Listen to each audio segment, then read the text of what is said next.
Unfortunately, in the NBA, it is time to move on from Joel Embiid when it comes to the MVP discussion. So for a lot of people who keep up with the NBA, y'all would know that Joel Embiid suffered a knee injury a couple weeks ago, I believe now. That sidelined him for a decent amount of time. Very, very optimistic timeline for him is coming back 4 to 6 weeks from now. However, a lot of people are saying if he comes back 4 to 6 weeks from now, that's actually really sus. And he shouldn't be back 4 to 6 weeks from now. And what actually should happen is he should sit out the rest of the season. But before we truly move on from him, I just want to give him credit when credit is due. Just recap Joel Embiid's season real quick, man, because, boy, he was on pace to having one of the best seasons of all time. Period, point blank. It's unfortunate that it got cut short. It's unfortunate what has happened with Joel Embiid. I don't really care who you want to blame in this instance, the NBA with the 65-game rule, or, just bad luck, or the 76ers medical staff, but 35, 11, and 6, 2 blocks, 53% from the field, 37% from 3, 88% from the line, and the 76ers were winning. Like, that is a recipe for an MVP season, if I've ever seen it, right? After last season, when he won the MVP, a lot of people were saying it was just a giveaway MVP. You know what I'm saying? Bro's been complaining about not being an MVP for so long. All right, bro, here you go. Even though Jokic probably should have had it for some people. All right, Joel Embiid, here you go. But this was the first season where I believe the whole NBA world actually damn near unanimously agreed that Joel Embiid should probably get MVP. I'm not gonna lie, it's very unfortunate that it got cut short. But yeah, even if that 65-game rule did not exist, though, I mean, what are you gonna do? Give the MVP to a guy who played 40 games max? If the season is truly over 34 games, like, it's cooked.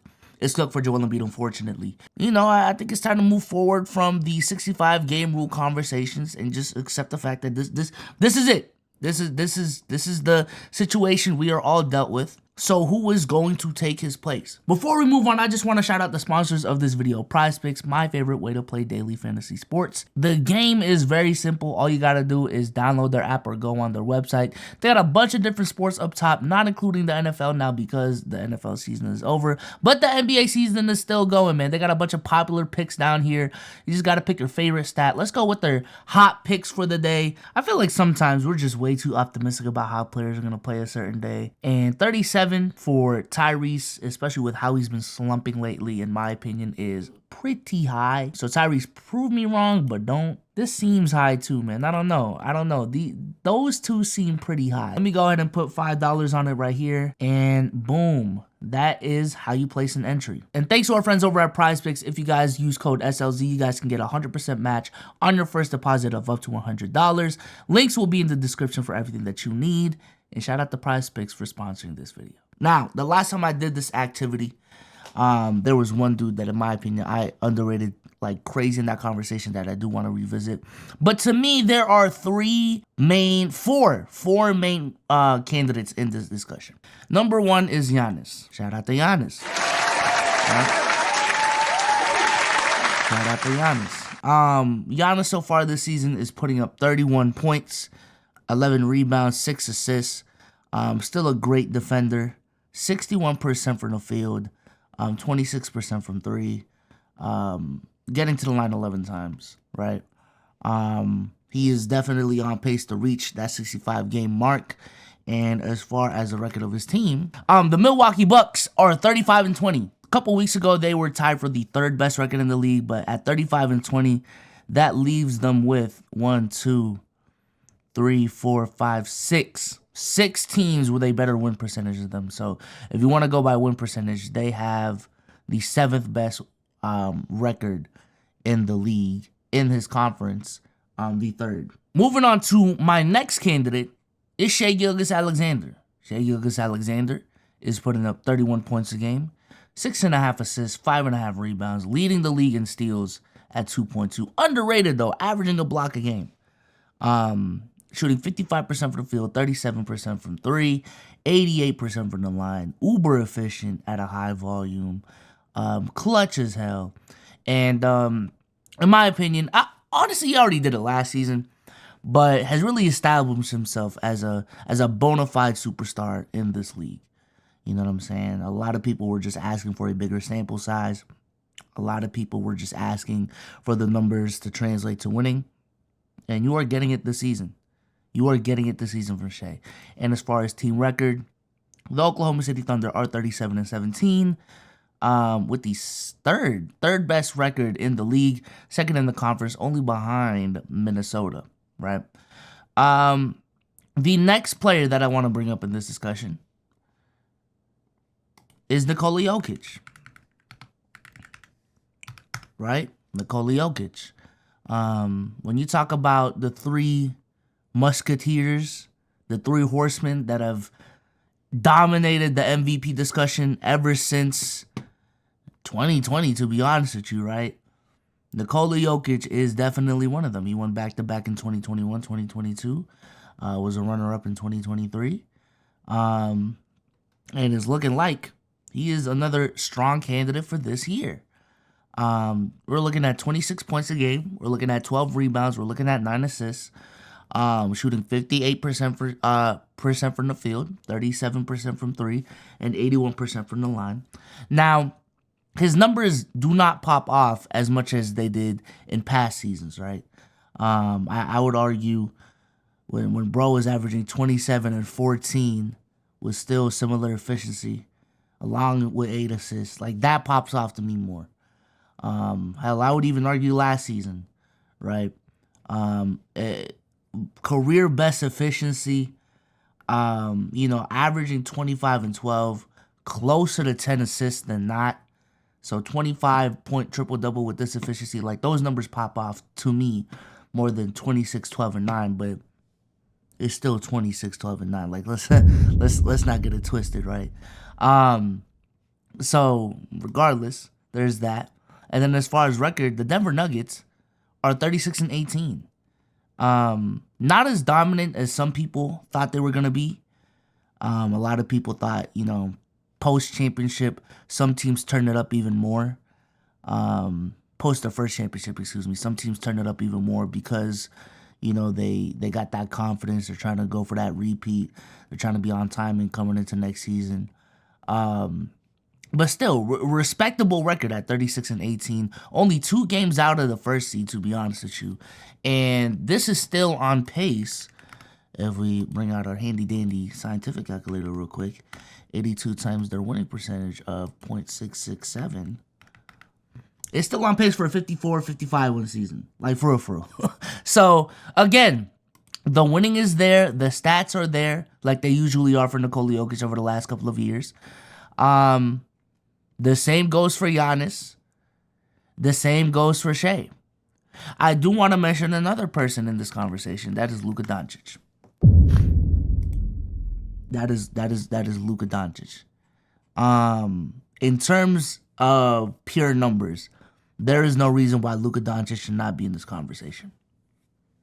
Leading the league in scoring now that Embiid's gone, but even when he was still playing, the fact that Luka was still this close is kind of crazy. Averaging 34 points a game. Giving you 10 assists a game. Right? Giving you 9 rebounds a game. Shooting 49% from the field. Shooting 38% from 3 while shooting 10 threes a game. And we all know Luka doesn't take the easiest threes in the world. Getting to the line 10 times at 78%. And as far as winning, the Dallas Mavericks are the 7th seed, right, at 31-23. But I would also argue that Luka Doncic has the weakest supporting cast out of the 3 I just mentioned.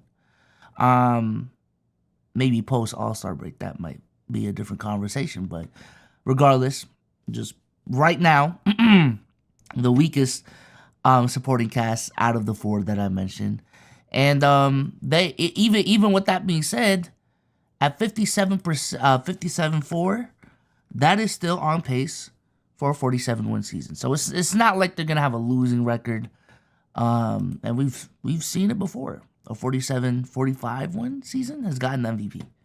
And also with the MVP discussion nowadays, I will say, whether you like it or not, winning bias is not as much of a factor as it used to be. Not as much. Still is a factor, but not as much. So the chances of Luka winning it is higher than what it would have been, I don't know, like 10 years ago, right? So as far as this video, I want to tackle this discussion from, if BSOLZ was a voter, what would my MVP ballot look like? That is how I'm going to tackle this video from here on out. And if I do this again, and I probably will do this again by the end of the season, that is exactly how I'm going to do it. It's not a matter of who should win it based off of precedent. It's not a matter of who I think is going to win. I'm going to just do, BSOLZ, you got an MVP ballot. Who are you voting for? Who are you voting for? So for me, in my MVP ballot, typically, just a general rule of thumb, I kind of view it as the Player of the Year award. Like how I think of it in my head is Player of the Year. Who is the standout Player of the Year? Now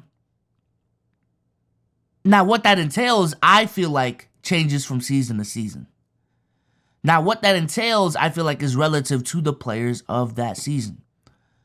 I'm only looking at this 82 games right here, right? I'm only looking at these 82 games right here. This award is not an award that takes into consideration what you've done in the past.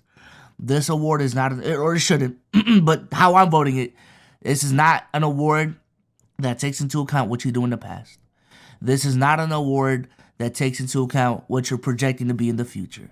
This is not an award that takes into account playoff numbers. This is me looking at this 82 game sample size and saying, who is the Player of the Year, right?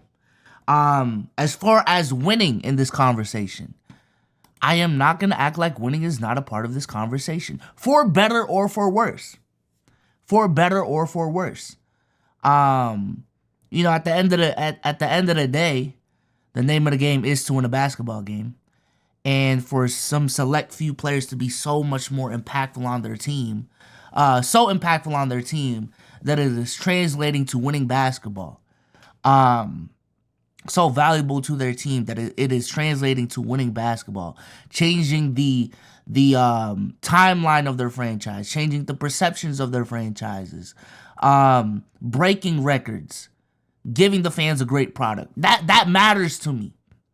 That matters to me. But again, I'm not a winning merchant, if that's how you want to call it. Because I will say this, if I was, then Jason Tatum and Anthony Edwards would have been mentioned, right? But I'm not doing this just off of a best player on a best team. Because I don't think that's the case. And I don't think that's ever been the case. If you look historically, the MVP winner has always gone to the player who has the best combination of stats and winning with a hint of narrative behind it. Historically speaking, that's how it's been, right? Because if it was just about best player on the best team, even recently, right? If we look back at 2017, let's be honest with you, best player on the best team, that's Steph or KD, right? I think LeBron James was still in the conversation, but he would be higher in those conversations as well, depending on how you view the Cleveland Cavaliers. But at the end of the day, when you got guys like Russell Westbrook and like James Harden giving you those historic numbers, those crazy numbers, while still winning, and having that narrative behind them, then it's like, okay, I mean, they're just having better seasons. I mean, these are guys putting up on par numbers with a Steph Curry, with a Kevin Durant in the regular season, leading their teams to playoff seedings with less help. Like, I don't know, that seems more impressive to me. If we go back to 2001, right, when Allen Iverson won the award, Allen Iverson wasn't the best player on the best team. Hell, Allen Iverson wasn't even the best player, right? Like Shaquille O'Neal and Kobe Bryant, you can make the case, are just flat out better players They're also better players on a better team with a better winning record. But yet, Allen Iverson got the award, right? So what that tells me is that historically speaking, and I agree with it as well, it goes to the player who has the best combination of winning and statistics. So going back to the current season, it does get a little tricky because you got 3 guys to me that have great statistics, are winning at a relatively close rate. 37 and 17, 36 and 18, 35 and 20. These are relatively similar records. You know what I'm saying? Denver has 1 more win than Milwaukee. OKC has 1 less loss than Denver. Hell, even if we could compare OKC to Milwaukee, OKC really only has 2 wins over Milwaukee. I understand a lot of people still think the West is the stronger conference. So if you want to weigh that into account, I guess these 2 records are more impressive than the 35 and 20 in the East. But the East is, in my opinion, the strongest has been in years. So it's not like the East is a weak conference. Maybe the weaker conference, but it's not a weak conference. And then there's Luka, right? Where not winning as much as Shea, not winning as much as Jokic, not winning as much as Giannis, but the numbers, in my opinion, arguably are more impressive. So, let's skip through all the bullshit. Let me bring out my notepad. Handy dandy notepad. This was the drinking game rules for the Steph Curry drinking game that me and Sage just had on stream yesterday. If y'all want to check that out. The video should be on Souls and Sage soon, but regardless, that's not why we're here. BSOLZ's MVP ballot. Right. Let's start off right here. Boom. If I were to vote today, I'm not gonna lie. It is very close. It is very close. Now that Embiid is not, the easy answer, there is no easy answer, in my opinion. Because again, I think in terms of production, in terms of pure production, I would rank statistically probably Jokic, Giannis, and then Shea. Giannis and Shea are interchangeable, but I'm pretty set on Jokic having the better stats out of the 3.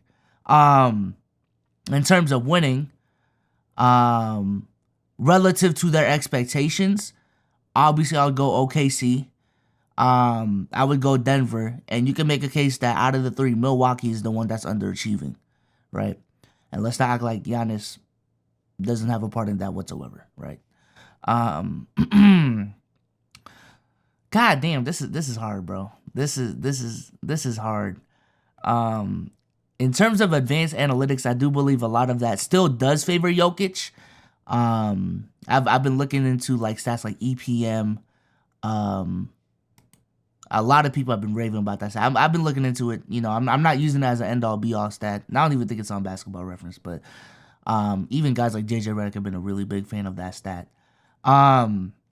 But yeah, if we look at advanced analytics, let's see, win shares per 48. Oh my God, I'm looking at the whole fucking team. I'm tripping right now.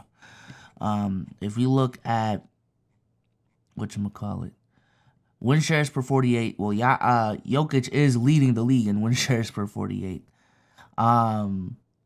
Offensive and defensive box plus minus as look at this, bro. Like these are league leading right here. Value over replacement. So I think true shooting percentage, I don't necessarily know who's leading that, but Jokic's true shooting percentage is still crazy, right?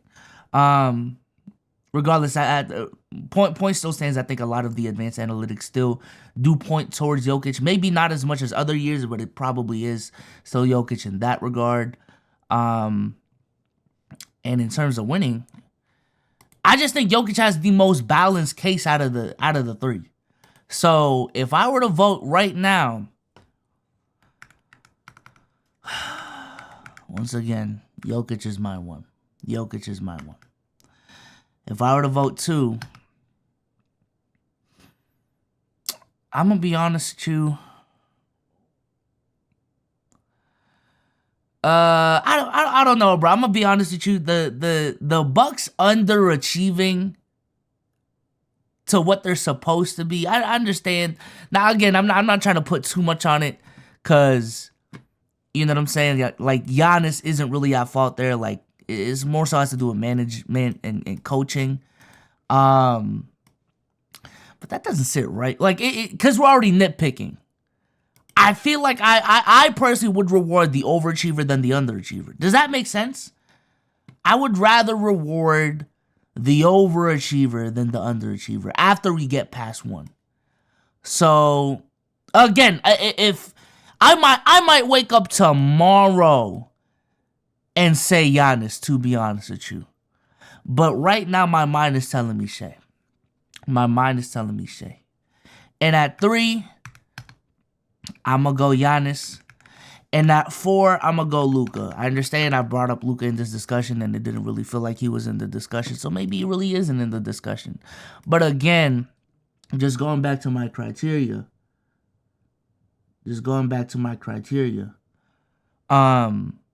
It is, to me, the best combination of winning and statistics. And when you look at these 3 guys and the statistics they're putting up,